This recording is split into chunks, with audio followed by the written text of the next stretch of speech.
Welcome back. A town hall tonight to discuss juvenile crime. Fox 45 is getting you answers. New tonight, a student is found with 3 guns at Dunbar, the latest violent incident at the local high school. The father of a 2-year-old killed in Northwest Baltimore now facing murder charges. What police are saying about the girl's tragic death. Live from WBFF in Baltimore, this is Fox 45 News at 6. Breaking news tonight out of Philadelphia. 2 people are dead after a news helicopter crash in a New Jersey forest. A Philadelphia news crew was returning from an assignment in New Jersey when ABC's Chopper 6 went down over Wharton State Forest. A pilot and photographer were on board. Both died in the crash. The cause of the crash is still under investigation. Thank you for joining us this evening. I am Rebecca Pryor. Juvenile crime will be a major topic during Fox 45's Your Voice, Your Future Town Hall. Fox 45's Mackenzie Frost is hosting the event and joins us live with what we can expect to hear this evening. Mackenzie? Rebecca, we know that the juvenile crime frustrations continue to grow. No matter where you go, neighborhoods across the city and across the state, you'll find people who are frustrated with the current system. In tonight's town hall, we will focus on what needs to be done to address those concerns. Time and time again, we hear people who are complaining that they feel like young people who are committing crimes are simply cycling through the Department of Juvenile Services and facing little to no consequences. Tonight on our panel, we will have City Councilman Eric Costello as well as former Mayor Sheila Dixon, and we're going to ask your questions from the community. Ask these leaders what they want to do to address this problem. A few days ago, the former Mayor Sheila Dixon was talking about what she wants to see lawmakers in Annapolis do to get a grip on this. Now people are taking a hard stance on juveniles, not only about making them accountable, but they want to see a hard response happen to these juveniles. Now, the town hall is scheduled to take place in just about 1 hour at 7 o'clock here at Leadenhall Baptist Church. We'll also hear from some community members who are leaders in their neighborhoods working on public safety, making sure that everyone feels safe in their own community. Again, it's at 7 o'clock. If you want to come down, you can ask questions yourself to these leaders. We're going to try and drill down on specific plans that they want to see, especially from lawmakers, with the General Assembly right around the corner. We'll also have a full recap for you coming up at 10. We're live in South Baltimore. Mackenzie Frost, Fox 45 News. Thank you, Mackenzie. If you feel your juvenile crime concerns aren't being heard, reach out to your lawmakers. House Speaker Adrian Jones and Senate President Bill Ferguson are 2 of the most powerful voices in Annapolis. Their phone numbers and email addresses are on your screen. A judge's controversial decision to house an adult suspect in a juvenile facility is sparking outrage tonight. As we reported yesterday, an 18-year-old facing nearly 60 counts of attempted murder and gun charges for his involvement in the Brooklyn Homes mass shooting may no longer be held in an adult facility. Despite his age and the seriousness of his alleged crimes, a new ruling would place Tristan Jackson back under DJS supervision and potentially lead to his release. In the wake of the worst mass shooting in Baltimore City's history, we won't stop until we find those responsible and hold them accountable. With 2 killed and 28 others injured. We're not going to be dismayed by cowards that committed this mass shooting, and we're going to continue to remove those folks off the street. Mayor Brandon Scott vowing to hunt down and lock up those responsible. I hope these folks don't sleep well, because we're not going to sleep until we pull them off. Among the first arrests, 18-year-old Tristan Jackson. According to charging documents, police placing Jackson at the scene of the crime using GPS coordinates from an ankle bracelet the Department of Juvenile Services was supposed to be monitoring. Police also claiming video from CCTV surveillance cameras showing Jackson spraying 5 rounds in the direction of 7 unknown individuals who were fleeing. Facing 57 counts of attempted murder and weapons charges, in August, a judge deeming Jackson a danger to the community, holding him without bond in an adult facility. But last Friday, Judge Charles Bloomquist approving a motion to move Jackson to a juvenile facility. Legally speaking, minors are minors and adults are adults. It just doesn't seem to follow the logical course of where most cases track. The decision shocking local attorneys Fox 45 spoke with who have no involvement in the case. It is highly unusual for something like this to occur. It would be extremely rare, no doubt. And Baltimore City State's Attorney Ivan Bates, who in a statement to Fox 45 wrote in part, quote, "We do not believe that an adult should be housed in a juvenile facility with children while he awaits trial on adult charges." Bates also warning, due to capacity constraints inside DJS detention centers and PREA laws, which prohibit adult inmates from being housed where they could have sight, sound, or physical contact with juvenile inmates, Jackson may be released from DJS detention. He can go home on an ankle monitor. That could theoretically happen, which I think is a very scary proposition. And would undermine Mayor Scott's promise to keep the Brooklyn Homes mass shooting suspects off our streets. Do you agree or disagree with the judge's decision? The judge's decision is the judge's decision. I am not a member of the court. It is not my job to make that decision. When the Brooklyn Homes shooting happened, though, you called for accountability. You said you wouldn't rest until these suspects were found and faced accountability on all levels. If he's transferred back to DJS supervision, there's a very real possibility that they might not have a safe place to put him and he'll be released back into the public under an ankle monitor. So is allowing one of the suspects of one of the city's worst mass shootings to potentially be released calling for accountability on all levels? We got it. I'll say it again. Our job on accountability is to make the arrest. We know that I believe that the home monitoring thing needs to change. No one was talking that before me. I'm glad that you guys are talking about that now. You're welcome. But we know that what we have to do, my job, the residents of Baltimore know, my job is to make sure that our police arrest these individuals. If he's potentially released, though, wouldn't it put the... Thank you very much, ma'am. Next, Emily. With our last question cut off, Fox 45 emailing Mayor Scott's office asking, the city state's attorney's office says allowing for the potential release of Tristan Jackson would put the public's safety at risk. Is it not the job of the mayor to protect the public he serves? New tonight, Fox 45 News confirms a student was found with 3 guns at Dunbar High School today. The student was arrested, then taken to juvenile booking. This is just the latest violent incident at Dunbar this year. A 12-year-old boy was shot outside of a football game in September. Then a window was hit by gunfire just a few weeks after that. Stay tuned for continuing coverage as this story develops. Jeff Abel will have the latest updates on Fox 45 News at 10.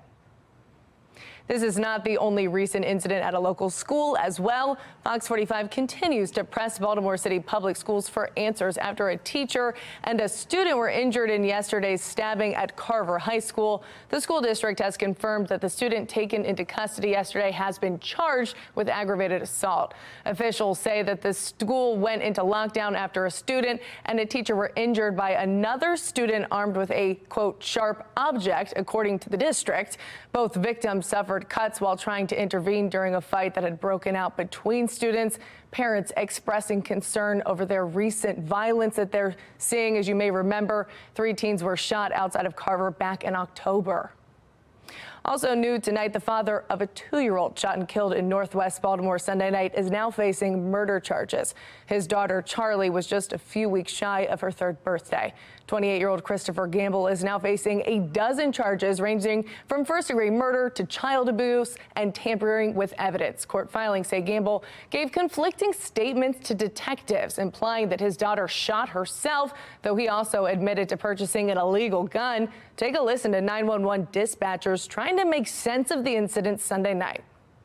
When you get there, can you advise? I got this child neglect. They said a male dropped a child off, gave it to a staff member, and pulled off in a vehicle. Sounds like it might have been this walk-in. They just dumped him and left. If it's the same, advise.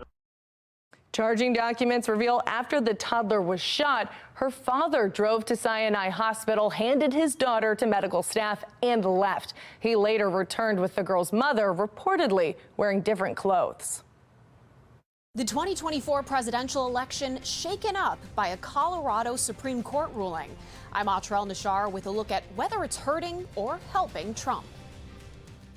And for holiday travelers, it looks great over the next 3 days with dry weather and mild temperatures. I'll let you know how it looks for Christmas coming up in my Weather Authority forecast. Fox 45 News, winner of 16 2022 Regional Emmy Awards, more than all other Baltimore news stations combined.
Welcome back. Following the Colorado Supreme Court ruling that former President Donald Trump cannot appear on the 2024 ballot, his primary opponents are rushing to his defense. St. Clair national correspondent Atra El-Nashar has a look at how this first-of-its-kind ruling is shaking up the presidential race.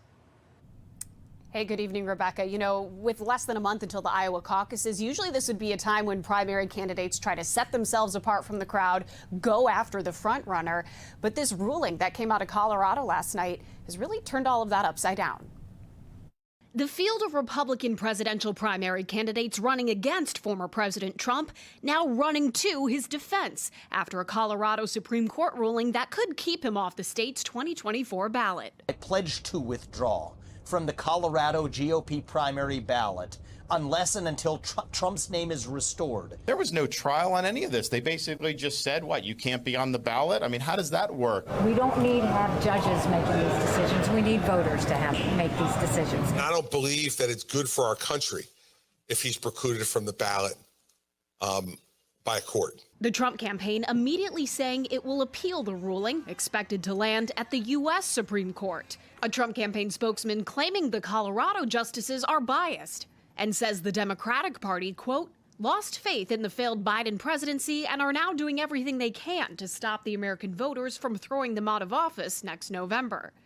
President Trump. It's a similar defense Trump's used after each of his 4 indictments in which he faces a total of 91 criminal charges. His legal troubles have been followed by a boost in GOP support, according to polls. Former Trump White House lawyer Ty Cobb. This vindicates his insistence that this is a political conspiracy to interfere with the election. It's, doodah, but that's the way he tries to sell this. Democrats like Colorado Congressman Jason Crow say the court got it right. He has been very clear over and over and over again that he does not care what the voters have to say. He will do anything possible, including widespread election fraud, to try to win this election. And there are safeguards in place to prevent that, and that's what this case was about. As for the Biden campaign's reaction to all of this, they say they're not going to comment on ongoing litigation and that they're prepared for whoever comes out of the GOP primary. And if the U.S. Supreme Court upholds the Colorado Supreme Court ruling, what would be the electoral impact for Trump? All right, well, Colorado is a Super Tuesday state. For the Republican primary, it carries about 37 delegates. That's out of more than 2,200 in the country. Colorado falls right in the middle of the pack of the 50 states with the number of delegates. So it's not super weighty. It's not necessarily a must-win state like a California or a Texas would be. But also it depends also too if the Vivek Ramaswamis of the race, if the state Republican Party follows through on the threats that they've been making today that they would not participate in the primary should Trump's name be kept off. We'll see if they follow through with that, if it's even legal in the case of the state party. In the general election, Colorado's historically a blue state, so it's not necessarily one we'd expect the Trump campaign to be focused too much on anyway. But I think before any of that, if the Supreme Court upholds the Colorado ruling, you could see other states where similar cases are pending. Remember, other states, there are cases to try and get him off the ballot. If they would mimic the Colorado ruling, knowing they've got cover from the Supreme Court. Audra, thank you. Though the Biden campaign is not commenting on the ongoing legal battle, the president did react to the Colorado Supreme Court's decision. Take a listen.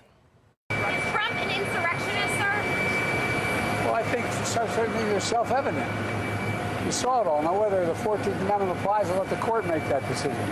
But he certainly supported an insurrection. There's no question about it. None. Zero.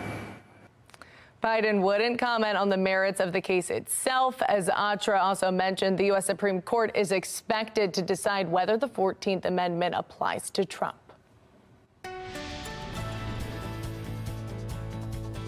Right now, you're taking a look over Baltimore and over Towson, where it's nice and quiet. And you'll notice on the HD radar, we're not seeing too much happening. It looks great as we get closer to Christmas, but a weather maker will follow, and that could impact your post-travel plans after the holiday. 39 currently as temperatures begin to fall around the state. Clear skies over Baltimore and around the rest of Maryland. It looks great. 30s and 40s, a little higher in Annapolis and closer to the Bay, but prepare for a cold night as temperatures fall to the 20s and 30s.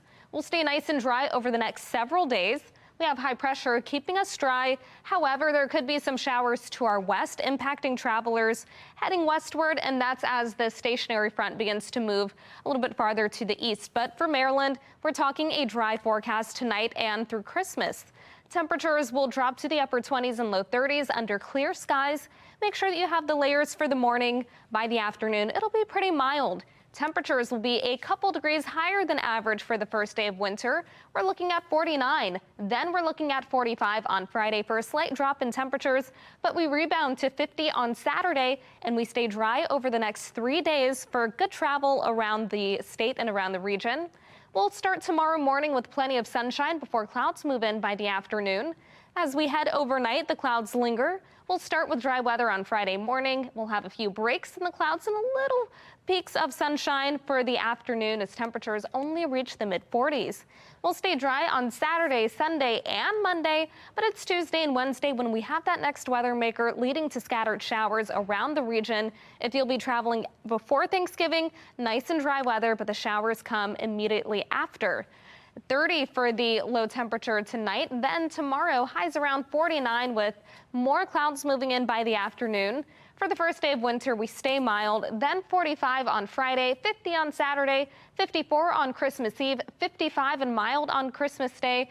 As we move forward, we're looking at the 50s continuing, but I'll let you know what you can expect after that in the exclusive 10-day forecast. Weather Window, presented by the National Weather Desk. Many rivers are still rising in Maine, flooding parks like this in Lewiston, as well as roads and homes. Flood evacuation orders are in effect for certain areas along the river. In South Carolina, the coastal storm delivered thousands of sea treasures for beachcombers to admire. And check out this unusual reflection of the sun on altocumulus clouds just moments before sunrise in Michigan. For more content like this, like the National Weather Desk on Facebook. Fans are devastated after Coney Island announces it will close its doors after more than 100 years. How some are fighting to save the park's iconic sunlight pool.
Welcome back. The fight is on to save a piece of Coney Island after last week's announcement that the 137-year-old amusement park will close down for good at the end of the year. And now petitions are sprouting up to stop the park's new owners from paving over the iconic Sunlight Pool. And tonight's Assignment America, Luke Jones from our sister station in Cincinnati looks at what the landmark means to people. Thousands of Coney Island fans are pooling their signatures to try and save the iconic Sunlight Pool. We found 3 petitions online demanding the pool be spared, including this one with over 10,000 signatures. The author wants the pool, which opened in 1925, declared an historic landmark. I definitely think that they have a case. Greg Hand is a local historian and author of Cincinnati Curiosities. You really can't overstate this body of water. At 200 feet wide and 400 feet long, it's the world's largest recirculating one and holds a whopping 3 million gallons of water. It's an immense thing, and the fact that it's been an immense thing for almost 100 years really gives it some historic significance. It was also at the epicenter of the local pool desegregation battle. Marion Spencer, who later became Cincinnati's vice mayor, sued Coney Island in 1952, eventually forcing it to admit black patrons in 1961. African Americans were not allowed in any way, shape, or form to even enter the gates of Coney Island. Yet even if petitioners get their wish and the pool's made an historic landmark, Hand says that alone won't be enough to save it. The owner isn't limited in doing a lot of things. It just puts a label on it. It would only be the first step in a long and lengthy fight. So what do you think their odds of success are here? That is really hard to say. It takes a lot of organization. We shall see.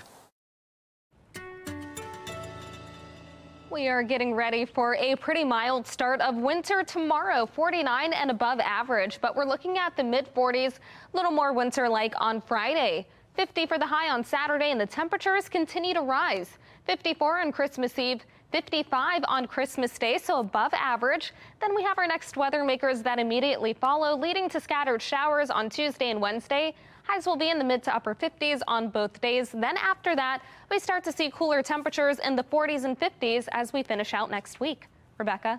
Looks like a white Christmas is not in the forecast. Thank you, Jasmine. And finally tonight, some special visitors for kids at the University of Maryland's Children's Hospital. The Oriole bird teamed up with Santa Claus to bring some Christmas cheer to children and their families. For a few babies, it was their first time ever meeting St. Nick. Santa also gave out toys donated by the Greater Chesapeake Foundation. The young patients' families were touched by the visit, with one mother saying it made her Christmas. That is all for the Fox 45 News at 6. Family Feud is next. We will see you again tonight at 10.